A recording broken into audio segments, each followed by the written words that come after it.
And we'll make sure that there's an equitable Q&A session after the presentation, both from people who are here in the hall with us today, but also those who are with us globally who are live streaming. So I don't think I want to say anything more except, again, welcome back, Honourable Raila, and to invite you to give a presentation. Thank you very much for coming to Chatham House. Welcome back.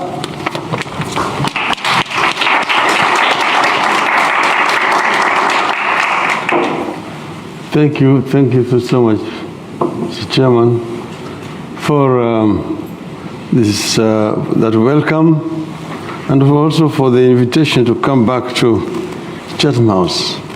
As you rightly pointed out, it's not my first time to be here. I've had occasion to address the audience here before.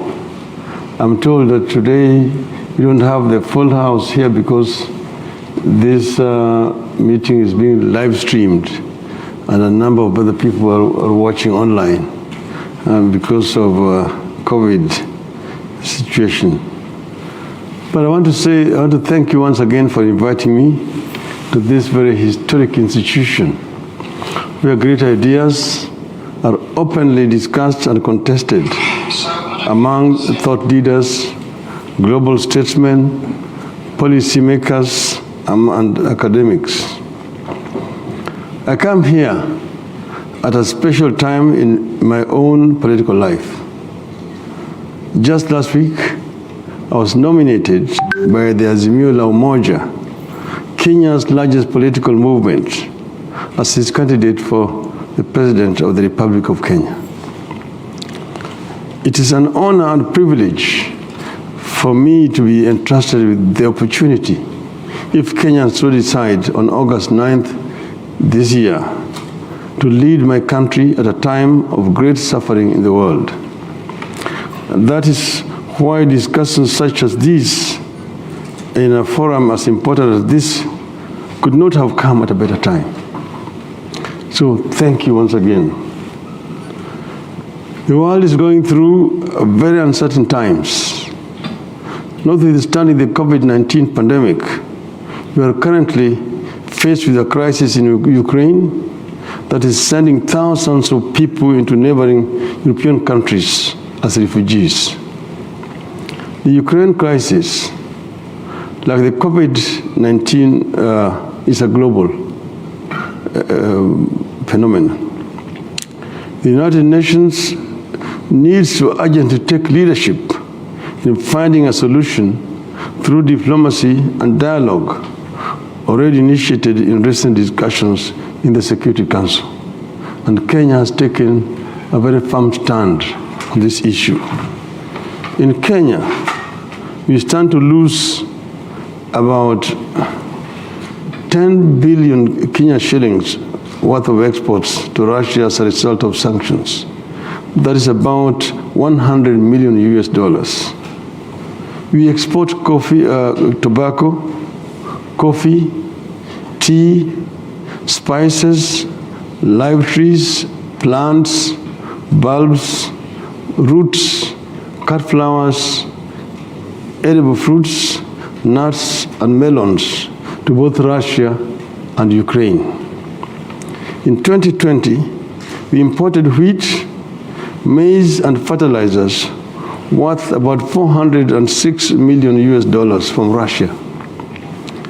This might be equally adversely affected by the sanctions and the disruptions of war at a time our economy can hardly afford such a stress.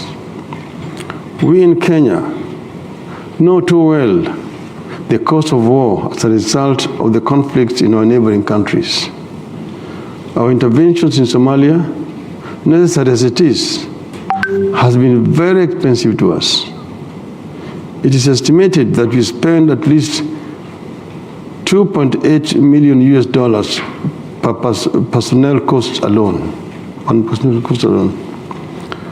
As the African Union High Representative for Infrastructure Development, I have come to deeply appreciate the need for linking countries through infrastructure to promote trade, development, and peace. We would rather use the little money we have in financing development than in fighting wars or supporting peacekeepers in our war-torn neighbors, necessary as this has become. As the 5th President of the Republic of Kenya, and as a champion of democratization and good governance in Africa, I will give primacy to the pursuit of conflict resolution and continental peace within the framework of the African Union. In this regard, we in East Africa are proud of the progress in the East African community, which has now expanded its membership and which now stands at 7. Kenya, Uganda, Tanzania, Rwanda, Burundi, South Sudan, and the Democratic Republic of Congo, which is now the latest entrant. This now creates a landmass that spans from the Atlantic Ocean to the Indian Ocean. In the middle of COVID-19 pandemic and its impact on our economies, the world needs multilateralism more than ever before. We saw the need for multilateralism when the COVID struck. The real scandal about the global response to COVID-19 has been the vaccine inequity, or what has been called vaccine apartheid. Because of the international outcry, these inequities are now being addressed. I want to personally express my appreciation for countries, especially the UK, Europe, and the US, for addressing vaccine shortages in Kenya and in Africa. However, we need a more structural solution to vaccine inequity to avoid the recurrence of what has happened with COVID. Vaccine manufacturing capacity in Africa is urgent, as is the licensing of vaccines for local production to expedite the vaccination process continentally. And here we are happy that Kenya has now signed an agreement to be able to have vaccines produced locally in Kenya. Multilateralism will also save us from senseless conflicts like the one we are currently witnessing between Russia and Ukraine.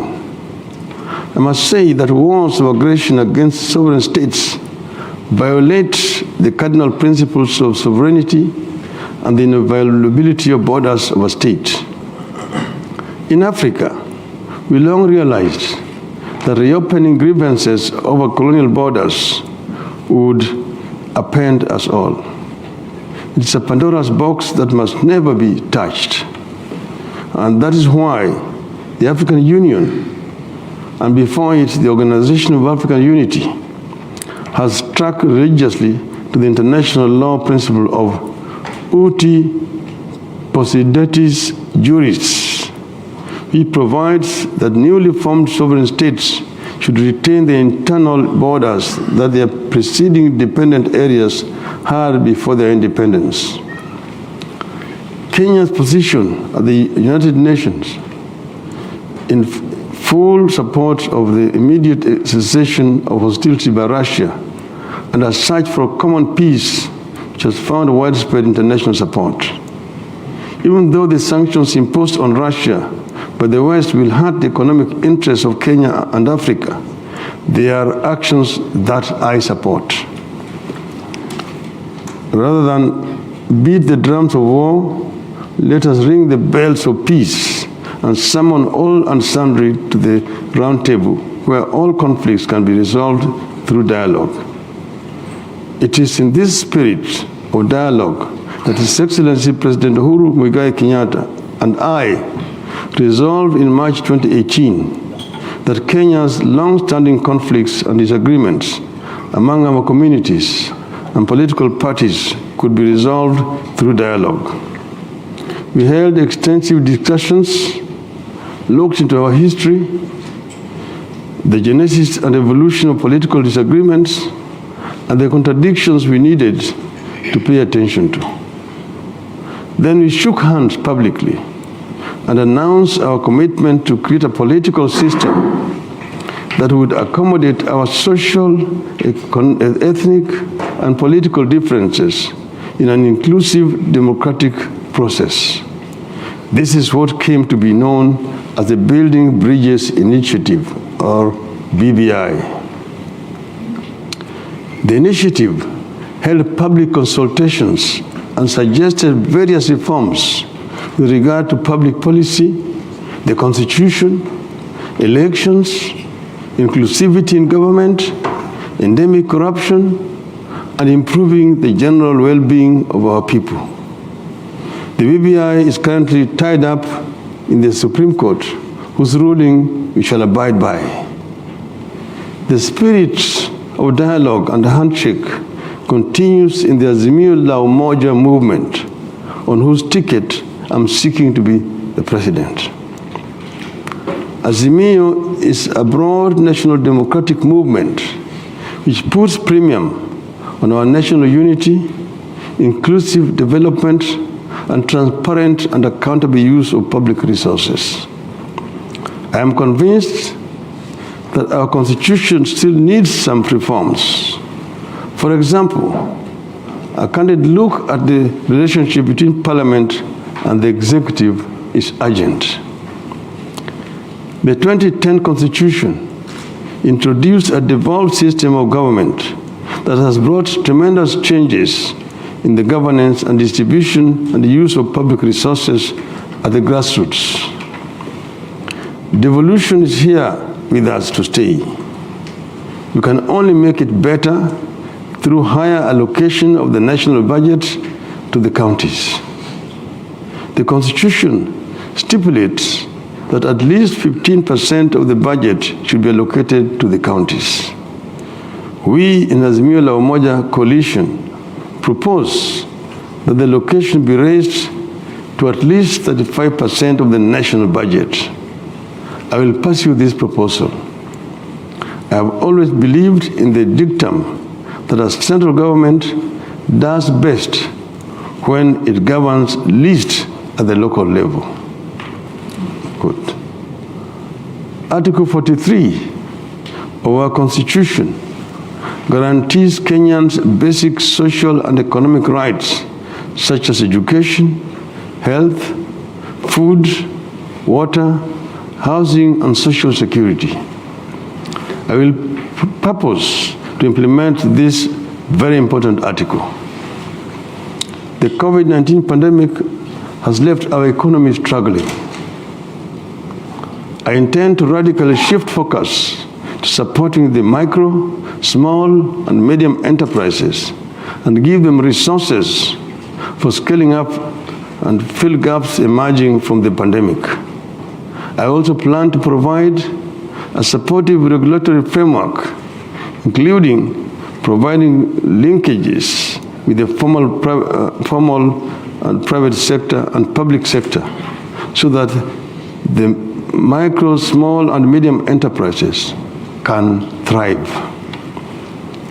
I plan to increase the agricultural productivity by providing inputs to smallholders in addition to farm subsidies to farmers to enable us to produce for consumption and export. In the long term, I plan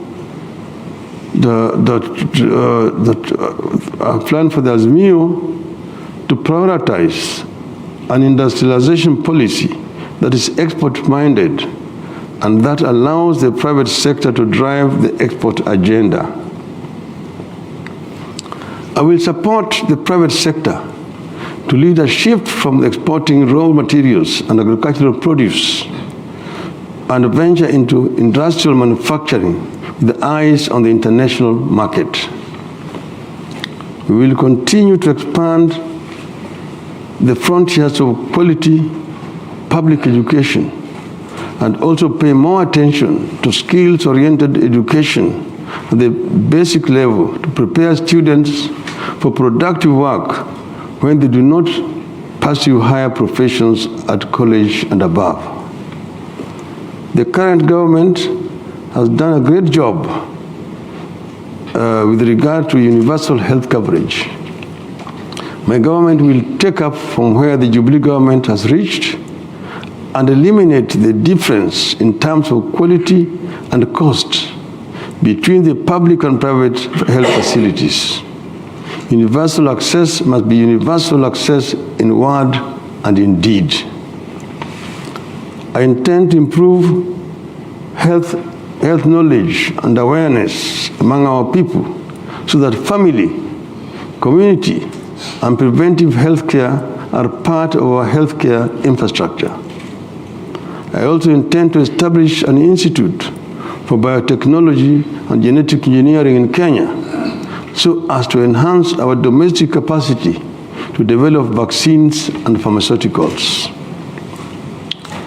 Social protection will be central in the delivery of social services to the poor and indigent under my government. I told our citizens that our major reason, I hope that one major reason that I hope to be their leader is to help lift the extreme poor and vulnerable families so that they can access the basics and later support themselves. We will also mount serious war on corruption and unveil fundamental reforms to the structure of our economy. Much has been said about Kenya's indebtedness. Kenya is now approaching US $100 billion in public debt. This puts Kenya in the group of the most indebted, debt-stressed middle and lower income developing countries, now being forced into IMF credit and IMF supervised austerity programs.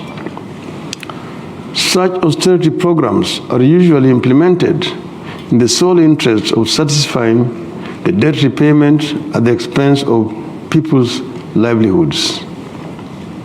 We have no choice in the matter. We will have to seek the indulgence and cooperation of our development partners to renegotiate our debt.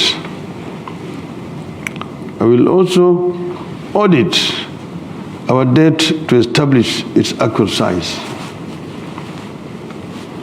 We acknowledge that even our troubles with the debt are in the part caused by corruption, kleptocracy, and state capture. We will mount a serious war on corruption. Corruption, as it manifests today, is a global phenomenon. We need a new global partnership around this critical issue.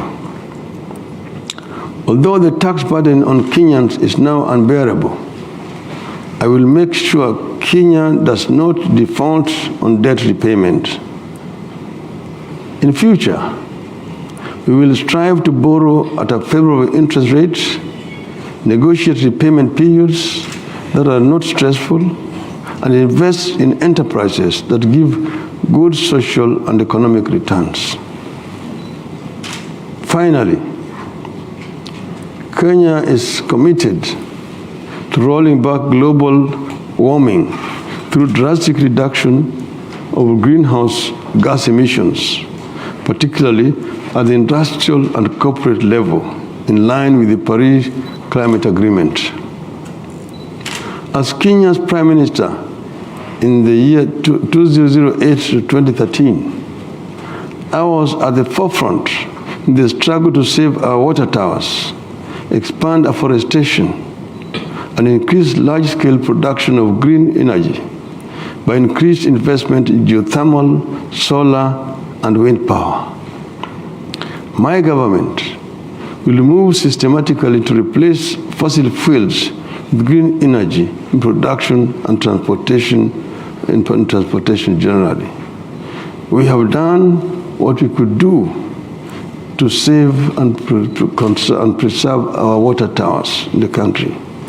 Of course, this came at a political price that we said we are ready to pay so that we can be able to protect our environment.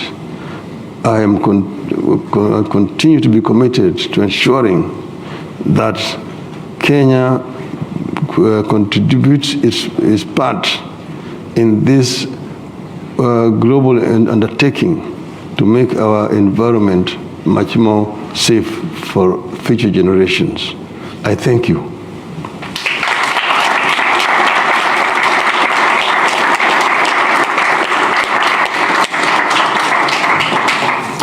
Thank you very much, Right Honourable Raila Odinga, for laying out your vision for Kenya if you get elected president in August. We have plenty of time for Q&A, so the hands are already going up. Just a reminder to those of you that are live streaming with us, if you're on Zoom, you can indicate that you want to ask a question. Either send your question in, and we'll also try and unmute a few of you to give you that opportunity to ask the question live. My apologies if you are on our live stream and not on the Zoom platform, you're not going to be able to ask a question, but I hope you're enjoying what you're seeing, and do tweet if you want to. So let me go across the room now, and the hands are up, so I'll take a cluster of questions. Honourable Raila, the gentleman there. Yep, you sir, please introduce yourself and ask your question. Just one question, please, because we're going to get plenty.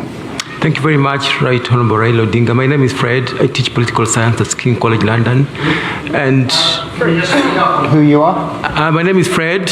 I teach political science at King's College London. And my question is regard to your program for the middle class in Kenya, because your opponent, William Ruto, has this bottom-up approach about the poor. You also have this welfare program for the poor, but nobody's talking about the middle class in Kenya who have to bear the taxation to take care for this program. So what exactly are you going to do for the Kenyan middle class in terms of improving their welfare? Thank you.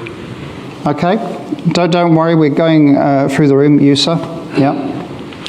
Afternoon. My name is Julius Baluto. I'm a broadcast journalist here in the UK. Prime Minister, my question focuses on the youth and the future of...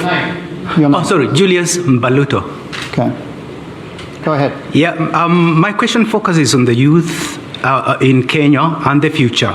Prime Minister, a lot of developing countries, they do have what we call innovation hubs scattered across, whereby if a child has a brilliant idea, they take it there, and then government kind of supports that to keep innovating. I know Kenya is very innovative. With the M-Pesa, for example, is taken, money transfer to the next level in Kenya. What are your programs like when it comes to help youth in terms of innovation? Thank you very much. And let's go right over, but one question, please. Yes? Guaranteed? Yes. Okay, go ahead. Nice to see you again. Thank you, Right Honourable. Welcome back to London. My question is regards to your agenda. My name is Wekesa. I also teach at King's College London. My question regards with your agenda point number 10, and that's you speak about administrative continuity, and you've touched on corruption. Your brother, President Kenyatta, admittedly that he couldn't do anything about corruption. And you've been at the forefront of condemning corruption from saying Kenyatta stole the Eurobond. I wonder, what will your government do if you're going to continue with the same administrative in terms of fighting the same corruption with regards to the Panama Papers, the Pandora Papers, the KEMSA COVID billionaires? Like, what's different are you going to do? And does administrative continuity mean also inheriting the lethargic fight against corruption? Thank you. Thank you very much. We're going to take those three and then we'll come back. So I'll do another round in the hall, and then I'll go for a live stream after that, and then I'll come back to you. Please go ahead.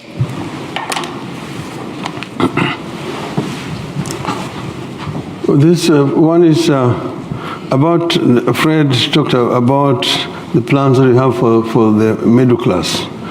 Of course, as you see, there's been a lot of emphasis on the underprivileged class, which is the poor.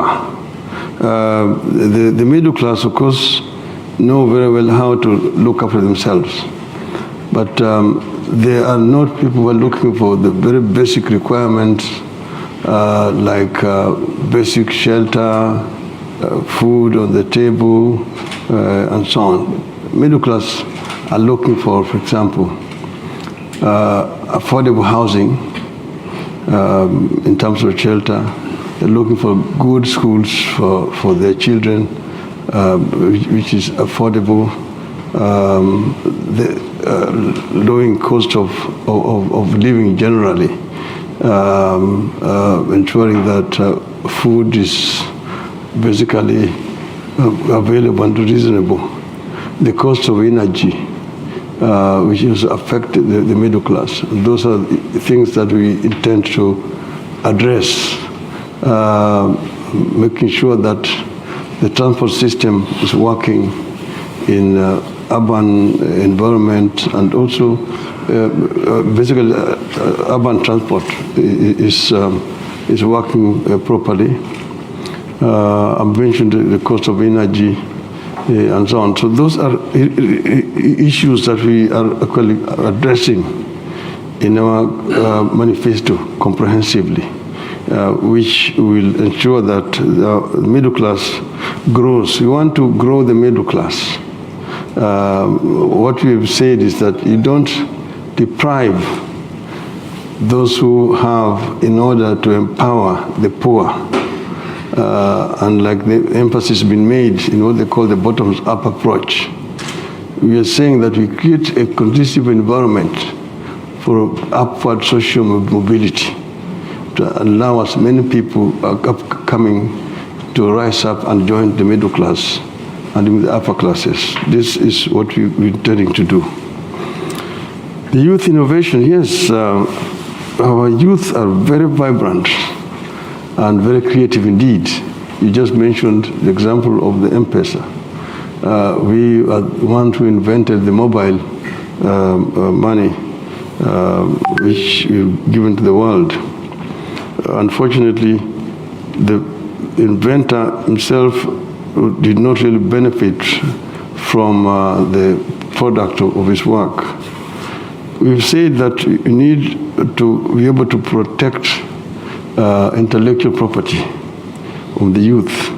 They make inventions, they are protected so that they can be able to benefit from what comes out of their work. That itself will create a lot of incentives to promote the youth to be more creative in inventions in our country. Okay. This is, intellectual property. Mr. Wekesa, I've said yes, that we will continue the positive work that has been done by the government of President Uhuru Kenyatta. I've never said that we are going to inherit the negative things. There are certain negative things that Uhuru himself has actually admitted. He said that, for example, the government loses close to 2 billion shillings daily into corruption. He is, of course, felt very much unable to deal with it. The reason is because he's got a divided government. Is being undermined from within his own government by his deputy, who is basically an opposition inside the government. And therefore, any fight against corruption is politicized. If anybody is investigated by investigative authorities and is arrested or being charged, there's always the cry that, oh, so-and-so is being targeted because he's my supporter. So-and-so is being because he's my supporter. So they cannot really fight against this corruption internally because of internal contradictions within the Jubilee government itself. I do not have that kind of baggage myself. I'm coming in there with clean hands, and people know me. Remember when I was Prime Minister, at the time when I actually suspended 2 ministers because of investigations which had been carried out and pointed to those ministers. Unfortunately, because of At that time, the internal divisions, the government, they were saved by my partner at that time. But you say that nobody will be indispensable in the government. And if you want to really carry out a successful war against corruption, then you just begin yourself. If any member of your family is caught in this, you must ensure that action is taken against them. I give an example of Kagame, whose own brother was arrested and imprisoned, and would go to visit his brother in prison and just tell him, sorry, but this is where you belong. You know, if you take those kind of actions, then people will begin to know that it is not business as usual. It must be business as usual to dealing with this hydra-headed animal called corruption. And there will be a determination to do it. But it is not only in the field of public servants and so on.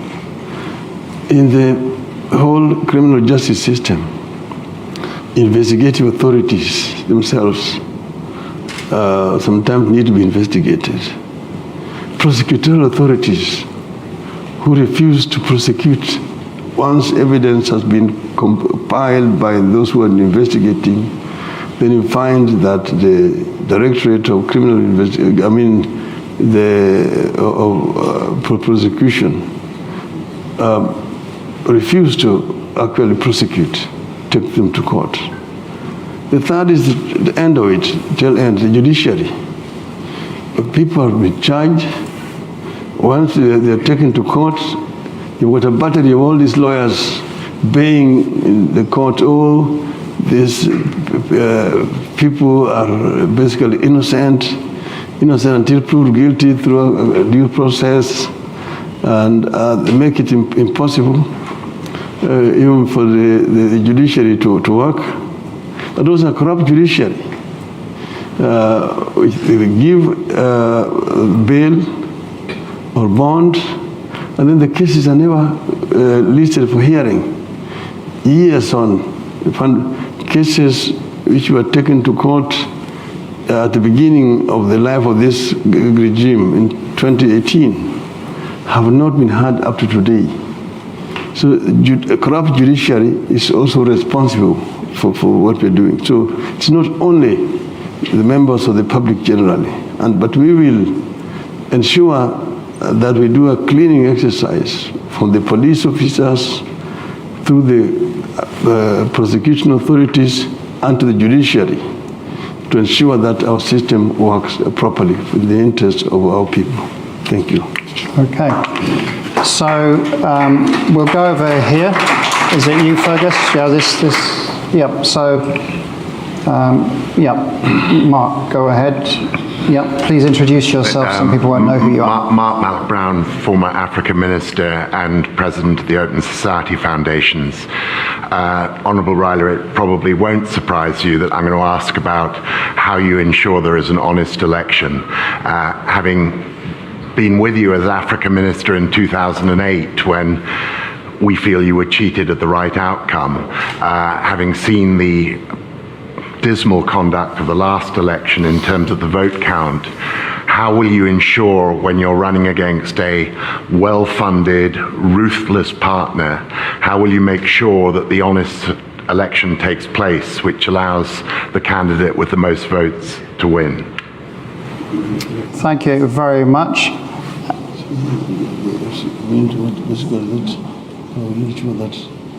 How will you ensure that you will win in a fair way, given the complexities of Kenyan politics?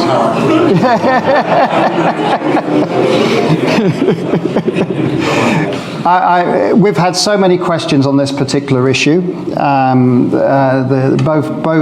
my WhatsApp and the computer's full of them. There is another question tied to this also, Honourable Raila, which came up last week with Mr. Ruto, who said he would accept an election result. So the question to you is, will you accept an election result in Kenya? Let's go here. This gentleman right at the front. My name is Moses Langat. I work at Kew Gardens and also teach at the University of Surrey in Guildford. Can you just speak up a bit, please? Yep. Yeah, I say my name is Moses Langat, and I work at Kew Gardens and also teach at the University of Surrey in Guildford. My question is around the handshake. The Right Honourable Prime Minister has said that he dialogued with the President and they shook hands. We know what happened in Kenya. That meant that the opposition collapsed. Members of the Parliament from the opposition took positions in the ruling government. Literally, we ended up with another government of national unity. So my question to the Prime Minister is, are we expecting another handshake in 2023?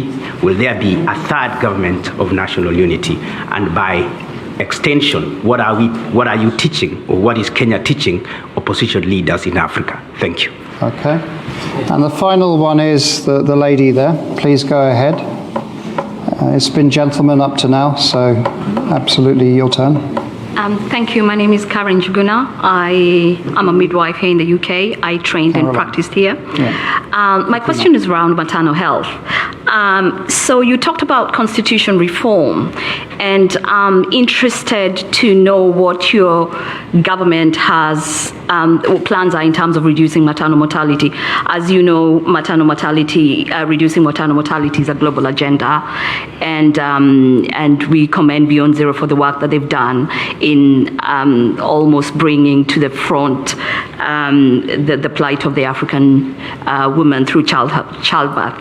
So, and we know that at the moment in Kenya, unsafe abortion contributes to 35% of maternal mortality. So I'm interested to find out how you will build on the work that has been done by Beyond Zero, but in particular, do you have any reforms in terms of having policies, looking at the policies around abortion? They're very much pro-life at the moment, but I think that we cannot address maternal mortality in Kenya without addressing unsafe abortions and the complications that come from that. There you go. Plenty of questions.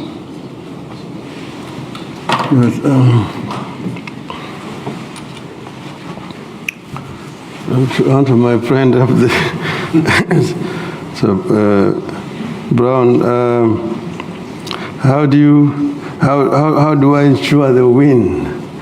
He knows how me and him have been agonized, particularly in 2007, when what was not expected to happen happened. It has been a long road, as you know. Following the 2007 Bush elections, because Kenya has paid a very heavy price in terms of loss of life that resulted. And we had said that never again will that happen. Unfortunately, the subsequent experiences have not been very much different. We set up a team at that time, the Kriegler Commission, to investigate what happened. And they came up and said that one of the reasons was the manual transmission of results, which enabled the people to interfere with the outcome, and recommended that Kenyans should go electronic. Unfortunately, the results with this have not been very pleasant. Remember what happened in 2013, and we contested the outcome at that time.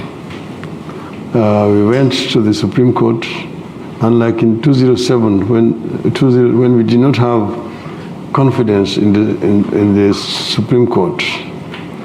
At this time, we went, but then because we did not get evidence in time, by the time we were able to compile our evidence, they said that we were time-barred, and therefore our evidence was dismissed. And then the Supreme Court went on to say we lost elections. And we said we did not agree with the Supreme Court ruling, but we generally accepted because we respected the Supreme Court and urged our supporters not to involve in any kind of violence or demonstrations. So we then resigned ourselves to our role as an opposition and waited for the next time. And then the next time came in 2017. Again, we had a similar experience and went back again to the Supreme Court. This time the Supreme Court agreed with us and nullified the presidential elections. Unfortunately, the Electoral Commission was not able to guarantee that the repeat elections were going to be different from the other ones. That's why we boycotted the repeat elections that time. We are hoping that this will not happen this time around, but we are, of course, monitoring the Electoral Commission, and we have actually pointed out areas of our concern that we want them to address to ensure that the process is free and fair. And we have actually said that if this is free and fair, and we win or we lose fairly, we will accept the result either way, as long as it's free and fair. Then Moses is talking about that the handshake basically destroyed the opposition. I just want it to be understood properly that the handshake came as a result of the crisis that was in the country at that time. The Supreme Court had nullified the elections. We had demanded that the playing field be leveled before we participated. That was not done. In the end, of course, we called for a boycott of the repeat, and the turnout was, of course, very, very low. But then they went on to now swear the president on its own, which angered our people. We called for boycotts of certain products in the country. We also called for positive action, that is demonstrations, peaceful demonstrations, which were taking place on a weekly basis. This, of course, was causing clashes between our supporters and the police, and a lot of lives were being lost. There was a time when we went to a place called Ligindogo with 38 coffins of victims of bullet shots by the police. Another time we went to the mortuary and we got 27 corpses, again victims of the police brutality. Quite a number of our people are in hospitals, in different hospitals in the country with bullet wounds. So it was causing a lot of losses of lives, pain, and also to the economy, because the demonstrations were basically disrupting the business. Now some of our people have said, we basically declare our sovereignty and run our affairs. In the midst of this, because people, we had accessed the real results of the elections, we did the swearing in. And so now you are the president and the people's president. And people said, let us now take all the portraits of President Kenyatta in all the public buildings, in our strongholds, keep them somewhere, touch them, and declare our sovereignty and begin to collect taxes and run our affairs. On the other hand, the supporters of Mr. Kenyatta went and told him, what Mr. Odinga'S done is treason. Let's arrest him, charge him with treason, take him to committee and hang him so that peace comes back to the country. Both ways, Mr. Kenyatta refused, and I also refused. It is under those circumstances that we agreed to meet and to dialogue. And it took a very long time until we basically agreed that Kenya was bigger and more important than both of us. And we agreed that we would work together to ensure that never again will Kenyans go to the ballot and we end up with violence that has been the case before, and that will ensure that the elections are free and fair. And we agreed to shake hands and came up with a memorandum of understanding that was aimed at creating the enabling environment. That is what eventually resulted in what was called the Building Bridges Initiative in our country.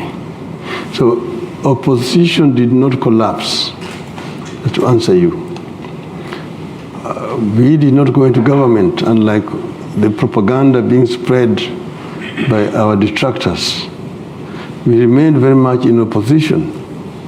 Our party in parliament was doing what is done in this country, what you call Her Majesty's loyal opposition, where you do not just propose for the sake of proposing, but oppose and also offer a constructive alternative as to what you are opposing. This is what has been happening in Kenya. There have been fallacious theories that, oh, you've got opposition in government and government in opposition. Nothing could be further from the truth, because that so-called government in opposition is living in officialdom. The deputy president, when he came to this country and the United States, he spent over $1 million US dollars in taxpayers' money to bring that entourage out here. He's traveling with government security. Everything is done for him officially. I have to pay my airfare to come here. And with all the people you see who have come here, none of them has been paid for by the government. Unlike him, he traveled with the official government,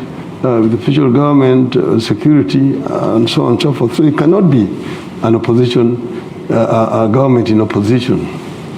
I don't know if that kind of term exists anywhere. Finally, Caroline, yes, maternal mortality. This is an issue of serious concern to us. Accompanied here by Madam Charity Ngilu, who has been a Minister for Health and came up with a policy to address this particular issue and other issues of health concerns. That we have said that we are going to improve health care generally in the country by ensuring that the facilities are available and closer to the people, and that they are brought up to real international standards, so that you've got facilities which are manned by qualified staff, and the equipment and everything else is available in those centers. So this will help to minimize maternal mortality in the country. The antenatal care and so all this will be provided for through this kind of scheme. And you talked about the safe abortion. As you know, that this was a very contentious issue during the debate of our new constitution. But our constitution had provided that in cases where the life of the mother is threatened, then the doctors are actually entitled and allowed to terminate the pregnancy.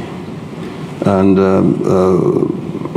just like general maternal mortality rate, this will be done as in the centers that we are intending to to provide, we're closer to the people so that we can save life and minimize death through pregnancy. Thank you. So I'm now going to go for some of our virtual audience, and then we'll have one more round from you here in the hall, and then we'll finish, I think, the way the clock is going. So the first question is one, Honourable Raila, I'm going to read out, which is from Dr. Saleh, and he says that he assumes policy change includes foreign policy, and he's asking, could you please comment on your stance towards democratization and good governance in Africa in light of coups in Sudan, Mali, Burkina Faso and Guinea? And what do you think is the role that the African Union and IGAD should play?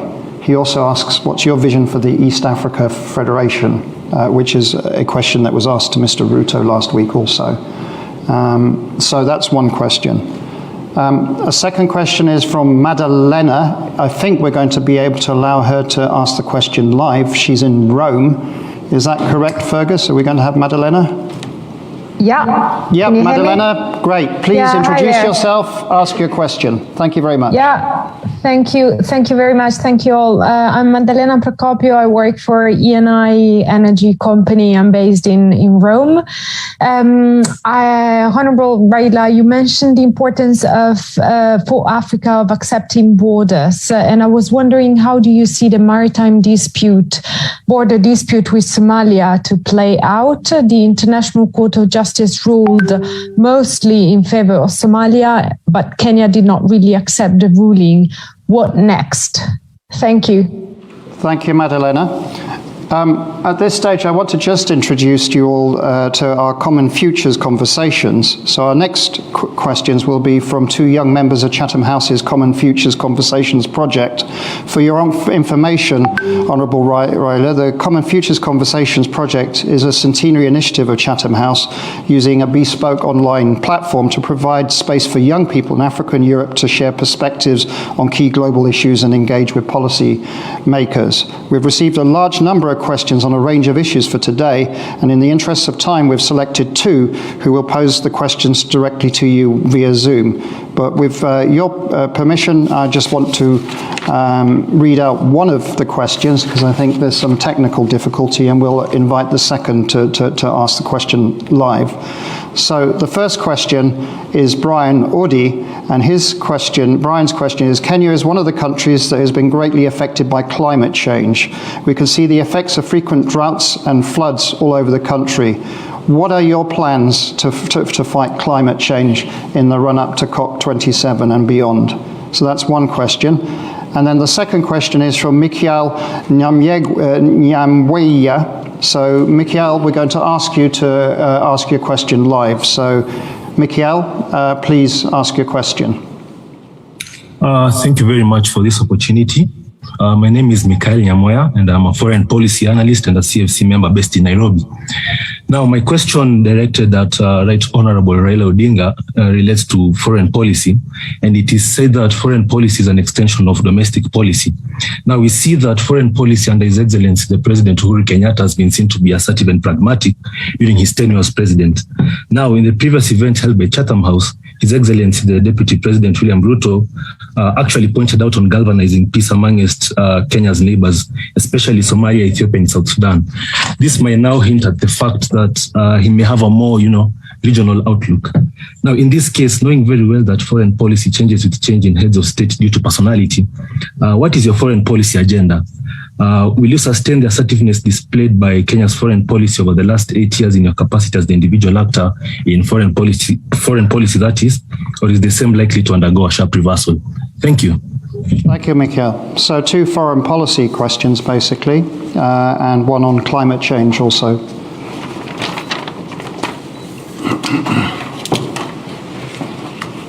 Mr. Salah talked about African democratization process. That's correct. We have ourselves have been involved in this democratization process on the continent. As I said at another forum earlier today that I'm a Pan-Africanist and an Afro-optimist.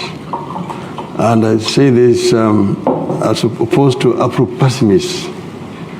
Afro-optimists are those who believe in the ability of African people to solve African problems.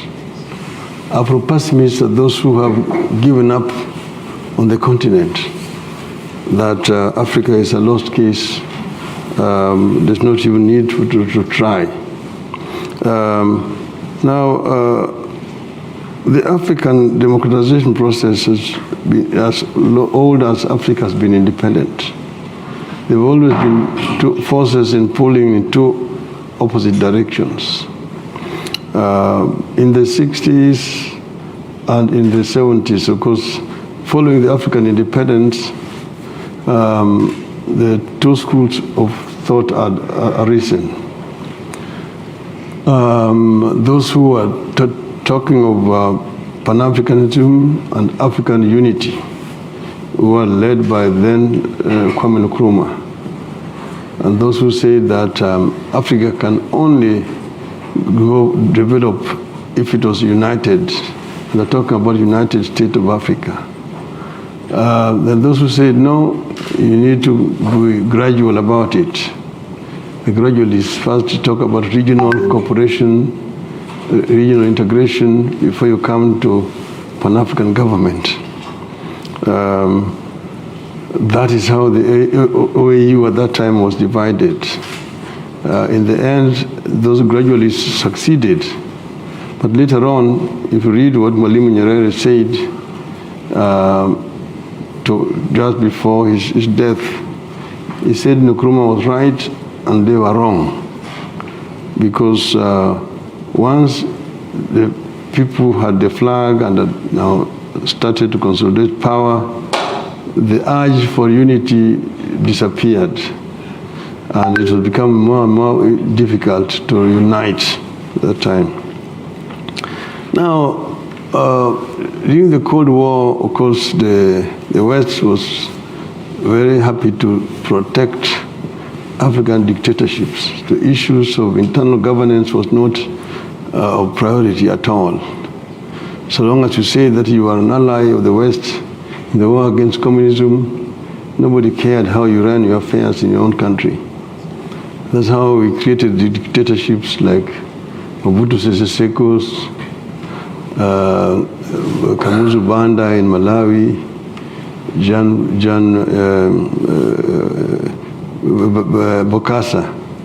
Del Bokassa of Central African Republic, and so on.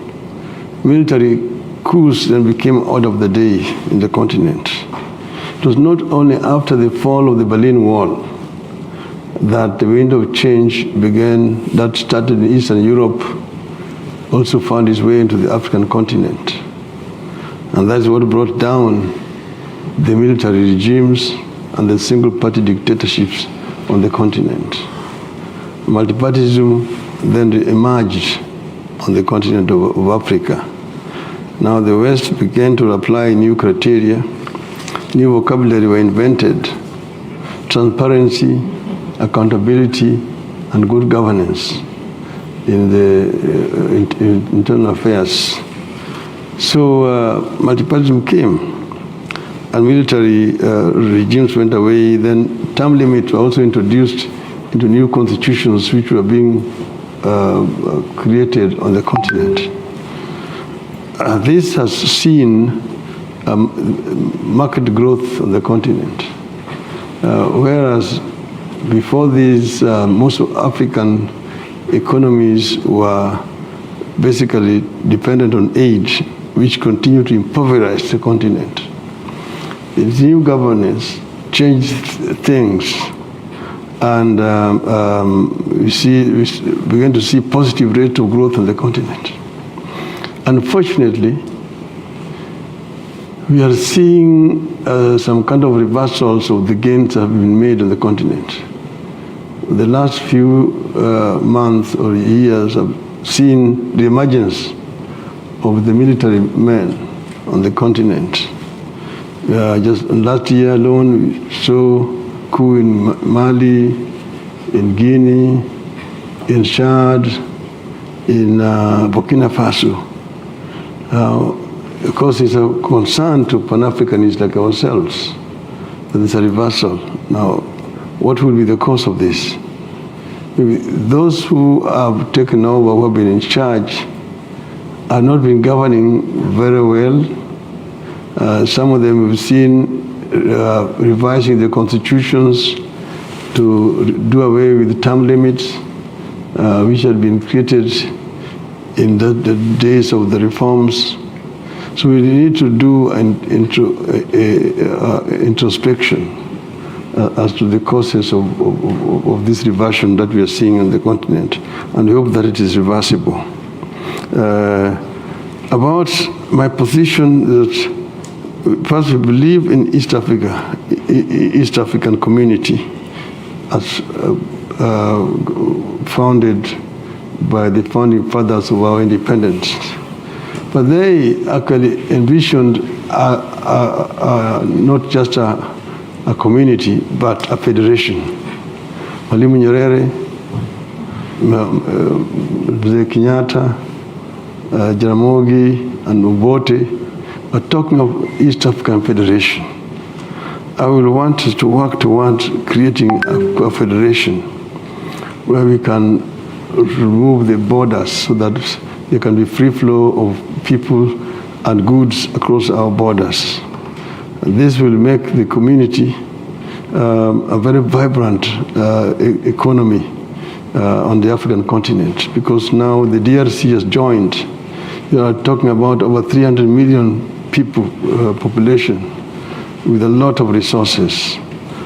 So that what I would say about the community. Madalena, Kenya-Somali border. Yeah, this is a contentious issue. Kenya and Somali, are neighbors, and we enjoyed good neighborly relationship until the turmoil in Somalia started. We have not had a stable regime in Somalia for over 30 years today. This is really the cause of the crisis we are having, because we cannot really negotiate equitably with the regime that does not even have proper legitimacy. That issue of the border between Kenya and Somalia does not need to be contentious. It is an issue that does not even need to go to international courts of justice. It can be dealt with within the context of either East Africa or the African Union. And a amicable solution can actually be found to that problem. So I intend to pursue that option and find a peaceful solution to that dispute between us and Somalia. The climate change, yes, this is a big challenge, not just to Kenya, but to not only to Africa, but globally. Africa, of course, is more of a victim than the offender in this regard, because our emissions are very negligible compared to the big offenders in Europe and in Asia. But we have a role to play ourselves, and we are playing this role very effectively. We've seen, for example, our policy on plastic waste, the issue of conservation of the environment in terms of our water towers, afforestation measures that we are taking, going green in terms of energy generation, because right now we are really trying to go the geothermal, solar, and wind. So we are almost nearly 80% there in this regard. So we will do everything possible to ensure that we are not in the league of offenders. Michael, our foreign policy first is to create a very friendly relationship with first our neighbors.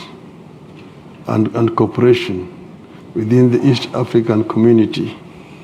Then to also play a role in the African Union. At the moment, as you know, I am the African Union High Representative on Infrastructure Development. That has given me an opportunity to move across the continent and establish contact with leadership around the entire continent of Africa.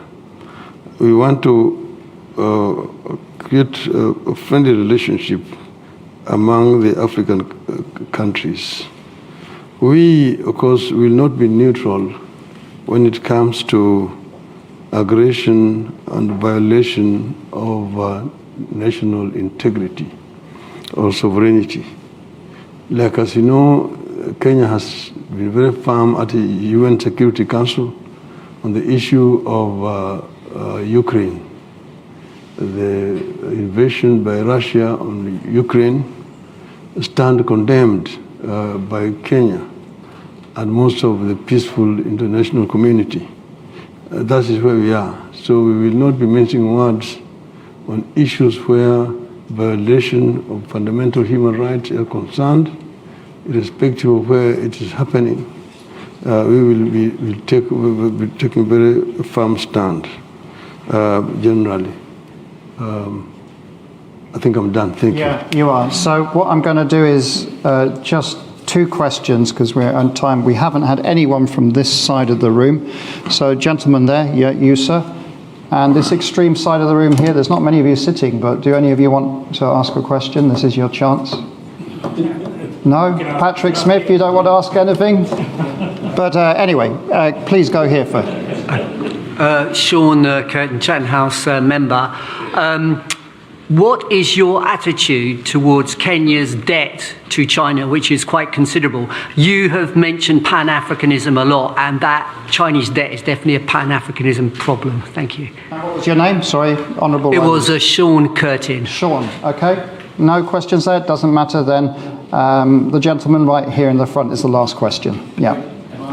It's coming. The microphone's coming. Okay. Just one question, please. Yeah, my name is Abdul Mohammed. I'm a local London politician, British politician, and I'm a member of the diaspora. What I wanted to ask was that last year the diaspora remitted something like about $3.7 billion to Kenya, and is forming a substantial part of the economy of Kenya. Yeah. And the diaspora hasn't felt very included in the programs that the government is running. And as a member of the diaspora, I feel that the diaspora members would want the Kenyan government to be more involved with the diaspora to encourage us, because we've got not only the money but also the talent. And I wanted to find out what ideas you've got in getting that talent much more involved in the battle against poverty and upraising the standards of living in our country, in the country. Great. So those are 2 questions. I have one for you myself, but I'll ask it right at the end. Please, Honourable Raila, if you answer those 2 questions.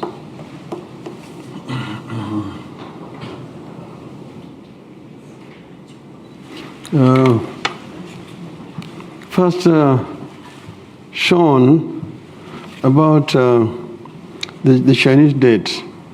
I think I got you right. This is the question is always asked about China and China's intentions. And I say that it's really not China, it is those who are negotiating with China.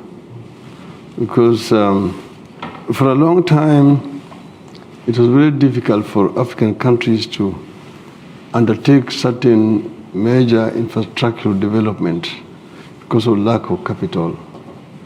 And when at that time they were all just dependent on the West, particularly Bretton Woods institutions, the World Bank, the IMF, and bilateral donors at that time. Most of African countries were not able to undertake major infrastructural development like highways, ports, airports, irrigation schemes, and so on. So China came in to actually fill a vacuum that was there. And obviously, of course, China is not doing it out of charity. China is also interested in Africa's raw materials generally. So they came to fill this vacuum. And now it really depends on how the country negotiates. Because they're not applying a blanket solution or terms across the continent. It depends on how you negotiate with the Chinese. If you don't have strong, tough negotiators, they will of course impose the terms on you. If you are desperate, beggars cannot be choosers, as they say. So in my view is that African government must actually negotiate favorable terms with the Chinese. And if you're uncomfortable with some of the terms, you renegotiate. Put it back on the table and renegotiate. Or find somebody else who can be able to buy out the Chinese, in my view. So I don't think that China is the elephant in the room here. I think it's wrongly put there where they don't belong. Abdul Hamid, there's the diaspora. I agree very strongly that diaspora is making a very strong contribution to Kenya's economy through remittances back home, which helps our foreign exchange reserves. I have been very much involved in trying to respond to the request of the diaspora. I remember when we started with the diaspora, I was talking about dual citizenship, which was not allowed. We pushed it against a lot of opposition and got it into the constitution that you can have your British citizenship here, but you can still also retain Kenyan citizenship. That I think was a major achievement. And we are also now trying to see that diaspora can invest in the country and that the investment will be protected. You know, like we're talking right now, for example, about massive housing development. And we want to create a situation where the diaspora can invest in housing while they stay wherever they're staying. And we actually intend to now set up a desk in the Ministry of Foreign Affairs that is just going to be dealing with diaspora matters, so that if the issues were concerned can be addressed effectively and fast enough for the diaspora. And if they want to invest in the country also, they are given proper information as where the opportunities are, where they can invest back in the country. We want to enable Kenyans to just do like what they do in Israel. You see, the Israeli Americans, or whether they are here in this country, they can invest in Israel at very favorable terms. I see no reason why we cannot do that with our own diaspora back at home, because it is the investment that we require. It does not hurt anything else. It helps our economy, and therefore we will do it. Thank you. Thank you very much, Honourable Raila. I had just one final question. You have an important meeting this evening. You're going to the Emirates Stadium to watch Liverpool play Arsenal, or Arsenal-Liverpool. What's going to be the score?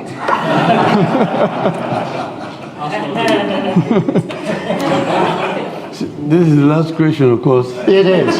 As you know, I started first as a Man U fan here, but I need to explain.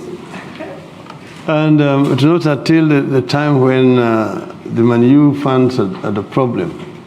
Remember, because of violence, that they were banned by FIFA, and Man U was playing in the empty stadium for 1 year. That's when I migrated briefly to Liverpool, and then eventually found my way to Arsenal.